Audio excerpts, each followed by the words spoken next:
निराली दोपहर के समय पूरे घर में अपनी सास सुजाता को ढूंढ रही थी। तभी उसकी जेठानी पलक उसे परेशान देखकर कहती है, अरे क्या हो गया है ऐसा जो अब तक ढूंढ रही हो? देखिए ना दीदी, पता नहीं सासू माई कौन से कोने में दुबक कर बैठ गई है, मिली ना ही रही। हमको उनसे अपना गहना लेना है। माँ जी घर में नहीं है, मतलब जरूर किसी पड़ोसन के यहाँ पंचायत लगा कर बैठी होगी। पंचायत? ईका दीदी, शहर में भी पंचायत लागत है का? अरे वो गांव वाली पंचायत नहीं, औरतों की पंचायत की बात कर रही है। तुम्हें घर में आए अभी कुछ ही दिन हुए हैं ना, इसीलिए नहीं पता। माँ जी को जब मौका मिलता है 4 औरतों को इकट्ठा करके जब मुहावरा लगा कर बैठ जाती है। दोनों की बातें चल रही थी तभी सुजाता बाहर से आती है। अरे ये क्या पंचायत लगा रखी है बहुओं घर के अंदर, कोई काम काज नहीं है क्या? माँ जी आप कब आई? तभी जब तुम दोनों मेरी चुगलियाँ कर रहे थे। चुगलियाँ? नहीं नहीं माँ जी, कोनो चुगली नहीं हो रही थी आपकी। अरे वो का है ना दीदी, हमको आपकी। अरे क्या आपकी आपकी? माँ जी मैं इसको आपकी दिनचर्या के बारे में बता रही थी कि आप कब खाती हैं कब सोती हैं, उसी हिसाब से ये आपको खाना पीने देती रहेगी और उसका ध्यान रखेगी। अरे ठीक है, हम अपने काम पर लग रहे हैं, तुम भी अपने अपने काम पर लग जाओ। दोनों मूर्ति की तरह खड़ी हैं। जी माँ जी। जी माँ जी। सुजाता दीदी की किस्मत में 1-2 नहीं बल्कि पूरी 5 बहुओं का सुख था। पांचों बहुओं के मिजाज तो अलग थे, लेकिन पांचों अपनी सास सुजाता के लिए सोचती एक जैसा थी, क्योंकि सुजाता दिन भर पड़ोस की औरतों के साथ किसी न किसी बात को लेकर पंचायत किया करती।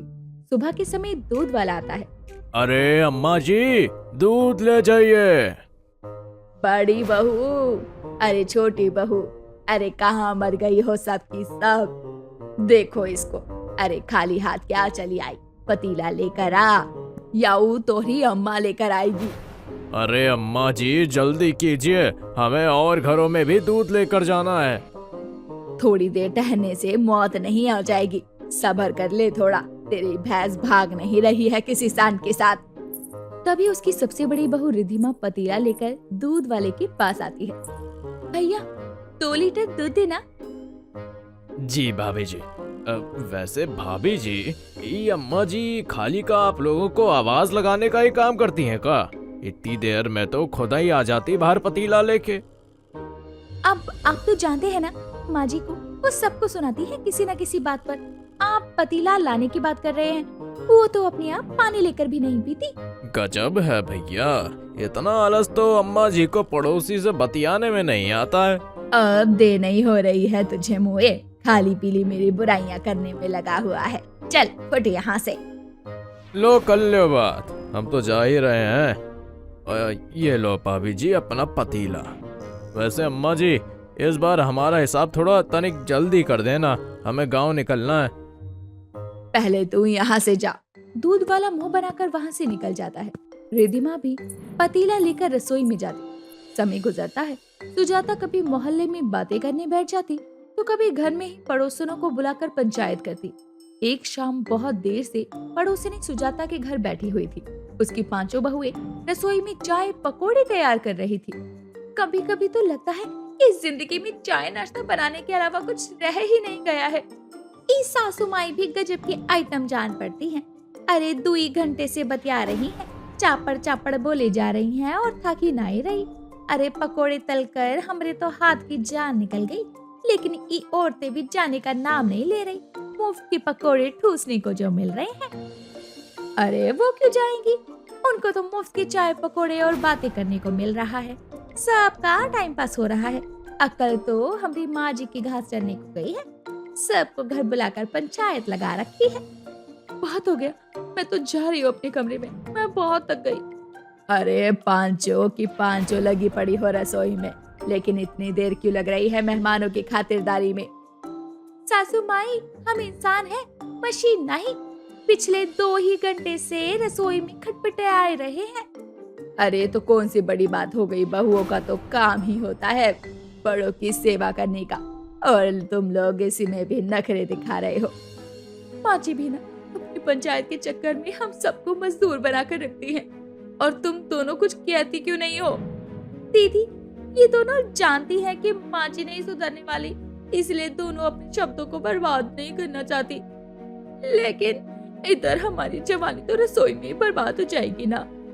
सुजाता की पांचों बहुएं पंचायत लगाने वाली आदत से बहुत परेशान थी।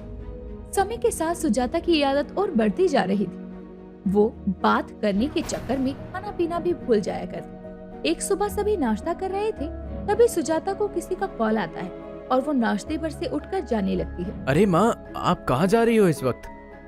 बेटा, वो मंदिर जा रही हूँ। देख, आज मैं भूल गई मंदिर जाना। अभी कमला का कॉल आया तो याद आया। चल मैं चलती हूँ। लेकिन माँ। विनोद कहता रह जाता है, लेकिन सुजाता नहीं रुकती और सीधा घर से बाहर चली जाती है। इसके बाद सभी बहुएं बैठकर नाश्ता करने लगती है तो विनोद उन्हें हैरानी से देखता है। आप सबने माँ को रोका क्यों नहीं? नाश्ते पर से उठना बहुत गलत बात होती है। ये बात आपको हम ही नहीं बल्कि माँ जी को समझानी चाहिए। और जैसा आप समझ रहे हैं ना, वो मंदिर नहीं गई है। मंदिर नहीं गई है मतलब? अरे देवर जी, आपको नहीं पता, सुबह होते ही जैसे इंसान को चाय की चस्की चाहिए, वैसे ही हमारी माँ जी को मोहल्ले की चुगलियाँ चाहिए। हाँ जी, आपको नहीं पता, माँ जी बतियाने के चक्कर में खाने पीने का होश भी नहीं रखती हैं। अरे तो आप सबको मिलकर उन्हें समझाना चाहिए ना। देवर जी, वो हम पांचों की सास हैं और वो कहाँ हम बहुओं की बात सुनने वाली हैं। मैंने तो आपके भैया को भी कहा था, पर उनके कानों पर तो जू तक नहीं रेंगती, टकले जो हैं। तभी तो हम सबने अब माँ जी को टोकना ही छोड़ दिया है। सभी की बातें सुनकर विनोद को बड़ी हैरानी होती है। जब वो ऑफिस के लिए निकल रहा होता है तो देखता है कि सुजाता कुछ दूरी पर ही पड़ोस के बीच में खड़ी हो रही थी और बातें कर रही थी। अब बीतते समय के साथ ज्यादा देर वो घर से बाहर रहने के कारण अब उसकी तबीयत भी खराब रहने लगती है, क्योंकि वो अपनी तबीयत पर बिल्कुल ध्यान नहीं देती। वो सारा समय पड़ोसियों से बात करने में ही निकाल दिया करती, जिसके चलते उसकी तबीयत खराब होने लगती है। और एक दिन, दीदी, अरे दीदी कहाँ है आप? जल्दी आइए, सासू माँ जी बेहोश हो गई। निराली की आवाज सुनकर बहुएं बाहर आती और अपनी सास को बेहोश देखकर हैरान रह जाती। तभी उनमें से तीसरी बहू डॉक्टर को कॉल करके बुलाती, तो वहीं पलक सुजाता के सब बेटों को कॉल करके घर बुला लेती है। कुछ देर में डॉक्टर जाकर सुजाता का चेकअप करते हैं और चले जाते हैं। कुछ ही देर में सुजाता को होश आता है। मैं कहाँ हूँ? हाँ माँ, अब आपको अपनी तबीयत पर ध्यान देना चाहिए, इसलिए चाहे कुछ हो जाए आप घर से बाहर ज्यादा नहीं जाएंगी। अगर आपको बातें करनी है तो आप इन पांचों बहुओं से कीजिए। क्यों मुए, अपनी माँ से ऐसे बात बोलते हुए तुझे शर्म नहीं आती क्या?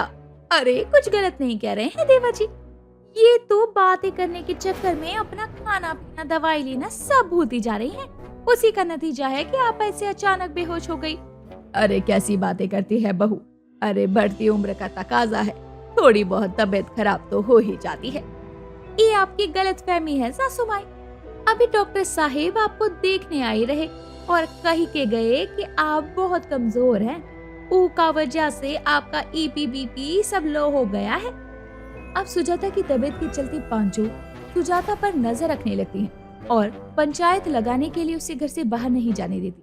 साथ ही वो समय पर उसे खाना और दवाई देती हैं। कुछ दिन बीतते हैं, लेकिन बिना बात किए मानो सुजाता का खाना ही नहीं बचता। तभी उसकी पांचों बहुएं उसके कमरे में चाय पकौड़ियाँ लेकर आती हैं।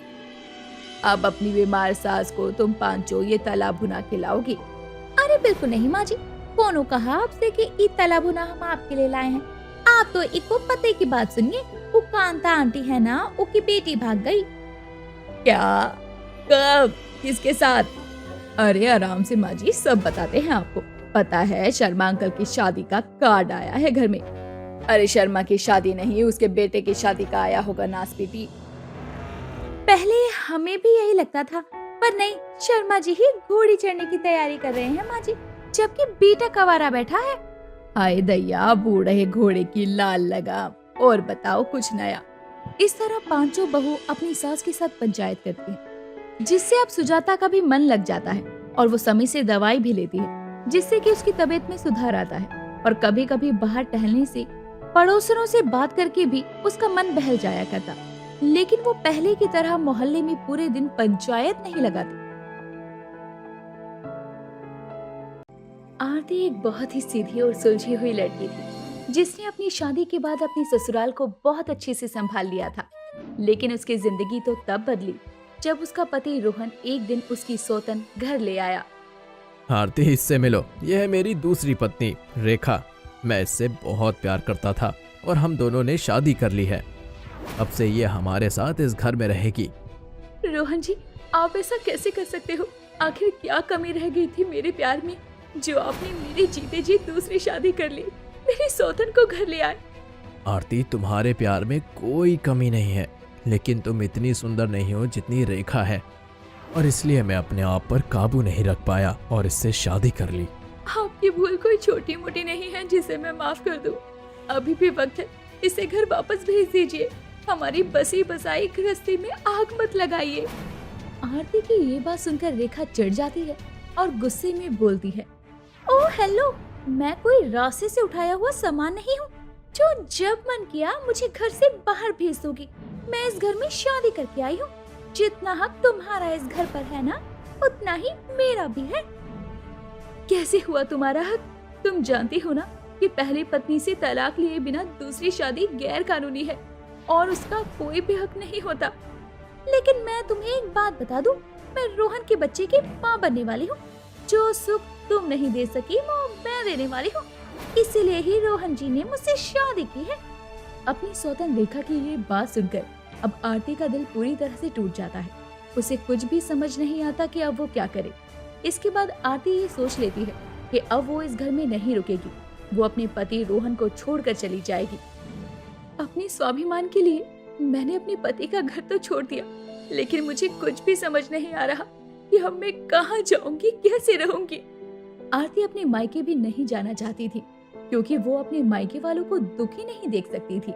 उसके पास कुछ था तो सिर्फ गले का एक मंगलसूत्र, जिसे हाथ लगाते हुए वो कहती है, जब पति ही नहीं रहा तो मंगलसूत्र का करूंगी क्या? इससे अच्छा है कि इसे अपनी जरूरत के लिए अब मैं बेच दूं और अपने कुछ दिन का गुजारा चला लूं। आरती ये बोलकर एक सुनार की दुकान पर जाती है और उसके बाद उस मंगलसूत्र को बेचकर कुछ पैसे ले आती है। अब उसे अपनी जिंदगी की लड़ाई को अकेले लड़ना था। आरती आश्रम में रहना शुरू कर देती है। उसके लिए सबसे बड़ी परेशानी तो ये थी कि अब वो काम क्या करे। वो आश्रम के लोगों की मदद के लिए कभी कभी खाना बना दिया करती। एक दिन रसोई में आरती खुद से कहती है, आश्रम की महिलाओं के लिए क्या बनाऊं? तेल तो खत्म हो गया है और सब लोगों को भूख लगी होगी। तेल आने में समय लगेगा। एक काम करती हूँ, उबले हुए छोले पड़े हैं, चाट बना लेती हूँ। सभी औरतों का थोड़ी देर के लिए तो गुजारा हो जाएगा और तब तक तेल का भी इंतजाम हो जाएगा। आरती को आज आश्रम में चने बनाने थे, जिसके लिए पहले से उसके पास उबले हुए चने रखे थे। वो सब्जी की जगह अब चाट बना देती है, जिसके बाद सब लोग उस चाट की तारीफ करते हैं और उसे खाते हैं। एक औरत उस चाट की बहुत तारीफ करती है और कहती है, अरे बाबा, आरती बहन क्या चाट बनाई है, खाकर तो मजा ही आ गया। अब तो रोटी सब्जी खाने का मन ही नहीं कर रहा। वैसे भी रोज रोज रोटी सब्जी खाकर मन ऊब सा गया था। शुक्रिया बहन जी, मुझे नहीं पता था कि तुम्हें मेरी ये चाट इतनी पसंद आएगी। अब से मैं हर हफ्ते में एक बार चाट बना लिया करूंगी। अरे आरती बहन, मेरी मानो तो अब तुम चाट की ही दुकान खोल लो। आखिर कब तक आश्रम के भरोसे ही बैठोगी? आरती को उस औरत का सुझाया हुआ ख्याल अच्छा लगता है, जिसके बाद वो अपना मन बना लेती है कि अब से वो चाट बेचेगी। अगले दिन वो कई तरह के छोले उबाल कर ले जाती है और चाट बेचना शुरू करती है, लेकिन उसकी चाट की ज्यादा बिक्री नहीं होती। सुबह से अपनी चाट की दुकान खोली है, लेकिन कोई ग्राहक आ ही नहीं रहा। ऐसे कैसे चलेगा? आरती की सूरत उतर जाती है, जिसके बाद कुछ दिन ऐसे ही बीतते हैं। उसकी दुकान पर एक दो कस्टमर तो आ जाया करते, लेकिन फिर भी कमाई ज्यादा नहीं थी। एक दिन वो बाजार से लौट रही थी, तभी उसे एक सब्जी वाली की आवाज सुनाई देती है, मटर ले लो मटर, 20 रुपए किलो मटर ले लो मटर। आरती वहाँ से गुजर रही थी और उसके बाद आश्रम में पहुँचती है, जिसके बाद वहाँ उसको वही औरत मिलती है जिसने उसे चाट बेचने की सलाह दी थी। वो औरत उससे कहती है, अरे क्या हुआ आरती बहन, बड़ी मायूस नजर आ रही हो, आज भी चना चाट नहीं बिका क्या? अरे नहीं बहन, एक दो ग्राहक ही आते हैं। जितना सामान लग रहा है उतनी तो लागत भी नहीं निकल रही। ऐसे कैसे चलेगा? ये बात तो सच है और सोना ने सच है कि तुम्हारे हाथों में सच में चाट का बड़ा गजब का स्वाद है। लेकिन चाट तो हर कोई बेचता है, इसलिए तुम्हारी चाट बिक नहीं रही। मैं तो किसी ऐसी चीज की चाट बेचने की कहूँगी जो बहुत कम लोगों ने देखी हो और सस्ती भी हो। औरत ये बोलकर चली जाती है, जिसके बाद आरती आश्रम के काम करवाती है और उसके बाद अपनी कमरे में सोने के लिए चली जाती है। तभी उसे उस औरत की बात याद आती है और उसके मन में एक ख्याल आता है। अगले दिन वो बाजार जाकर थोक में बहुत सारी मटर ले आती है और उसके बाद आश्रम की औरतें भी मटर छीलने में उसकी मदद करती है और वो मटर चाट बनाकर बेचना शुरू करती है। और एक औरत उसकी दुकान पर आकर कहती है, अरे बहन जी, मुझे भी अपनी एक मटर चाट खिलाना। चना चाट और नमकीन चाट तो बहुत खाई है, पहली बार मटर चाट का नाम सुना है। देखिए ना, मुझे पूरी उम्मीद है आपको जरूर पसंद आएगी। इसके बाद में आरती उसे मटर चाट देती है। जैसे ही वो औरत चाट खाती है, उसे सच में अच्छी लगती है। ऐसे ही आरती की मटर चाट की बिक्री अब बढ़ती जाती है और वो अपनी कमाई देखकर बहुत खुश होती है। उसकी अच्छी कमाई होने पर एक दिन वो खुद से कहती है, मैं आश्रम की औरतों की वजह से आज यहाँ तक पहुँच पाई हूँ और खुद कुछ कमा कर खा रही हूँ। मेरे बाजार में इतनी बड़ी चाट की दुकान है, आज मुझे उन सभी औरतों के लिए कोई तोहफा ले जाना चाहिए, सभी औरतें बहुत खुश हो जाएंगी। आरती एक साड़ी की दुकान पर जाती है और सभी औरतों के लिए साड़ी खरीद लेती है, जहाँ पर वो देखती है कि उसकी सौतन रेखा भी अपने पति के साथ आई हुई थी। कि तभी रेखा उसे देखकर कहती है, अरे तुम तो इतनी गरीब हो, तुम्हारे हाथ में इतनी सारी साड़ियों की पन्नियां कहाँ से आ गई? कहीं कुछ ऐसा वैसा काम तो शुरू नहीं कर दिया ना? मैंने क्या काम शुरू किया है ये बात मुझे तुम्हें बताने की कोई जरूरत नहीं है। अच्छा यही होगा कि तुम अपने काम से काम रखो। आरती ये बोलते हुए रेखा के पेट पर नजर डालती है तो उसका पेट बिल्कुल भी बाहर नहीं था, जबकि आरती को घर छोड़े 4 से 5 महीने बीत गए थे।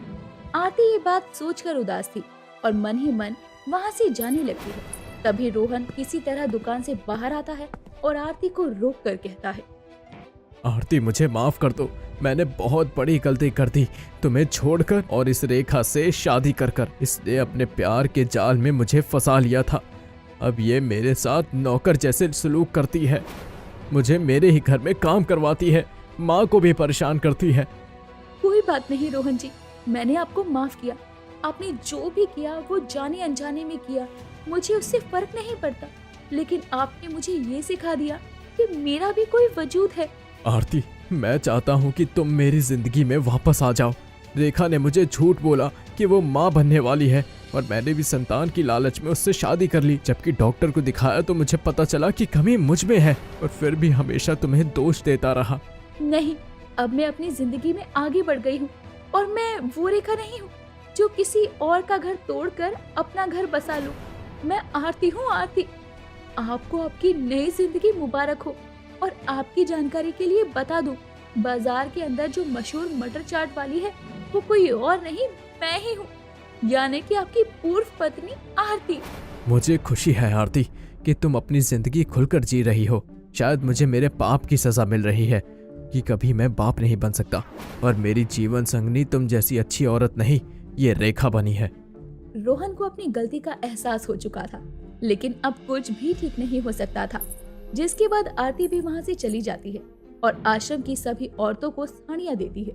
ये सब देखकर सब बहुत खुश होती है। जिसके बाद आरती आश्रम में आकर सभी औरतों के लिए अपने हाथों से मटर चाट भी बनाती है और सबको खिलाती है। धीरे धीरे आरती की मटर चाट अपने इलाके में फेमस हो जाती है और वो कई ढाबों और रेस्टोरेंट पर भी अपनी मटर चाट सप्लाई करने लगती है और इस तरह गरीब मटर चाट वाली की किस्मत बदल जाती है।